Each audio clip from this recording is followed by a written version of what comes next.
पाप जिसका परिणाम है मृत्यु। पाप प्रियो मृत्यु की ओर लेकर जाता है। पाप में लगातार जारी रहना यह बड़ी गंभीरता है। पाप को प्रियो परमेश्वर ने कभी पसंद नहीं किया। पाप वे कार्य हैं जो सख्त परमेश्वर के विरुद्ध में हैं, चाहे वह कोई भी पाप हो। परमेश्वर को पाप से घृणा है।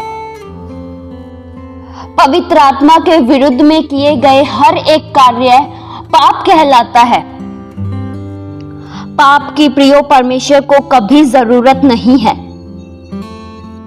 परमेश्वर जो कार्यों को करने के लिए मना करते हैं तो हमें वह नहीं करना चाहिए, क्योंकि वह पाप है। और जो परमेश्वर कहते हैं करने को, अगर फिर भी हम उसे नहीं करते हैं तो भी यह एक पाप है। जब हम पाप करते हैं तब हम परमेश्वर की आज्ञाओं को तोड़ते हैं। प्रिय, जो कार्यों को परमेश्वर ने करने के लिए मना किया है, अगर हम उस कार्यों को करते हैं तब हम मृत्यु के मार्ग का चुनाव करते हैं, क्योंकि पाप मृत्यु की ओर लेकर जाता है। लेकिन जब हम पाप से फिरकर, बुराई से फिरकर एक अच्छा जीवन जीते हैं तो हम जीवन के मार्ग को चुनते हैं। प्रियो, बाइबल यह बताती है कि सबसे पहला पुरुष आदम पाप में गिरा। परमेश्वर ने मनुष्य को यानी आदम और हव्वा को अदन की वाटिका में सब चीजों की देखभाल के लिए रखा था। परमेश्वर ने उन्हें एक खुशहाल जीवन दिया था, एक अच्छी अदन की वाटिका में रहने के लिए उन्हें दिया था। लेकिन उसके बीच परमेश्वर ने एक चेतावनी भी दी थी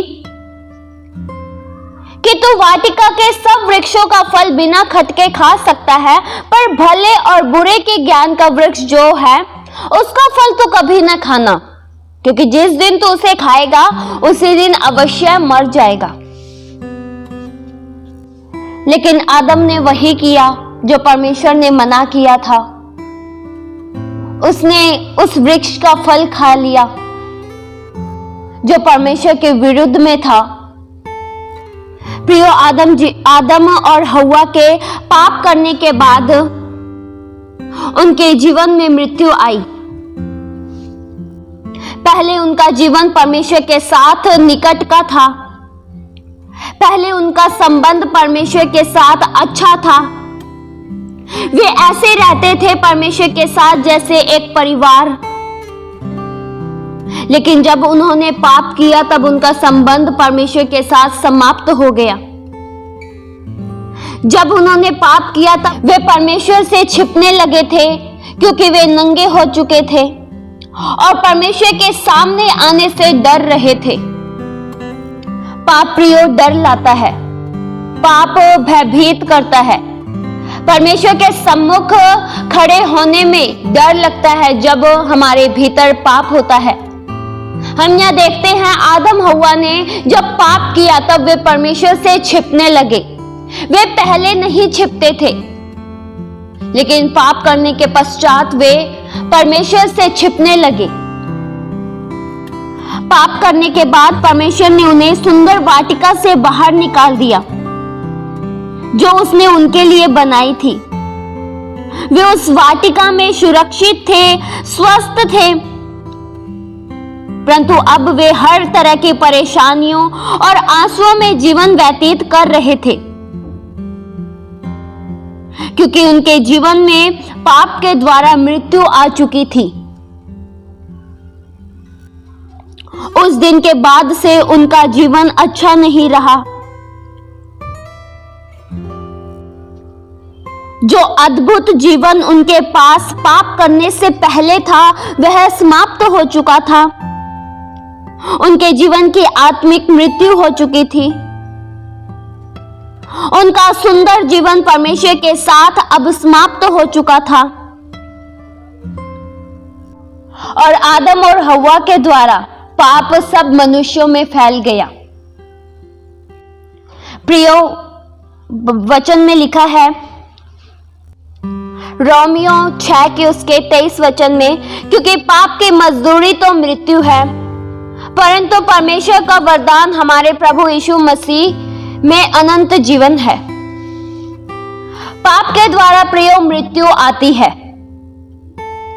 हमें अपने आप को जांचना चाहिए, अपनी आत्मा की गहराई में जांचना चाहिए। हमें अपने आप से भी यह पूछना चाहिए कि क्या मैंने मृत्यु के मार्ग को चुन रखा है या फिर जीवन के मार्ग को। पाप के लिए परमेश्वर का दंड भयंकर है। परमेश्वर धर्मी है और उन्हें धर्मी जीवन ही पसंद है। प्रियो, जिस तरह लोग काम करके अपनी मजदूरी कमाते हैं, मेहनत करके अपनी मजदूरी पाते हैं, उसी तरह से जब कोई पाप करता है तो वह अपनी मजदूरी को पाता है। वह मजदूरी है मृत्यु की मजदूरी। प्रियो, हनन्याह सफीरा ने झूठ बोला पैसों के विषय में पवित्र आत्मा से, जो संपत्ति बेचने से उन्हें मिला, जिसे वे दान में देना चाहते थे। झूठ बोलने के पाप के कारण उन्होंने मृत्यु दंड पाया। उन्होंने जितनी में भूमि बेची थी उतना दाम नहीं दिया, बल्कि उसमें से कुछ अपने लिए रख छोड़ा। उन्होंने झूठ बोला और उन्होंने मृत्यु का दंड पाया। जो अपने आप को शुद्ध रखते हैं, पवित्र रखते हैं, वे एक सुरक्षित जीवन जीते हैं। उनकी कोई हानि नहीं पहुंचा सकता। प्रियो, प्रभु यीशु मसीह पाप से बचाने के लिए इस दुनिया में आए, हमें पाप से छुड़ाया उन्होंने। प्रभु यीशु मसीह में पापों की क्षमा है। वचन में लिखा है, जहां पर बहुत पाप हुआ वहां अनुग्रह उससे भी बढ़कर अधिक हुआ। वचन में लिखा है रोमियो 6 के उसके 1 से लेकर 2 तक वचन में, तो हम क्या कहें? क्या हम पाप करते रहें कि अनुग्रह बहुत है? कदापि नहीं। हम जब पाप के लिए मर गए तो आगे को उसमें कैसे जीवन बिताएं? प्रियो, हमारे पाप चाहे जितने भी अधिक बड़े या अधिक हो जाए, परमेश्वर का अनुग्रह उन्हें क्षमा कर देगा। लेकिन अगर हम जानबूझकर पाप करें, हमें पता है कि पाप परमेश्वर की दृष्टि में घृणित है। हमें पता है हमें पाप नहीं करना चाहिए, क्योंकि यह परमेश्वर के विरुद्ध में लेकर जाता है। हमें पता है पाप हमें मृत्यु तक लेकर जाता है, और फिर भी हम उसे करें तो उसके लिए क्षमा नहीं है। अगर हम सोचे अनुग्रह तो बहुत है, अपनी मन मर्जी से पाप करें कि परमेश्वर क्षमा करने वाला है, हमें डरने की जरूरत नहीं है, घबराने की जरूरत नहीं है। जितना अधिक पाप करेंगे उतना अधिक अनुग्रह पाएंगे।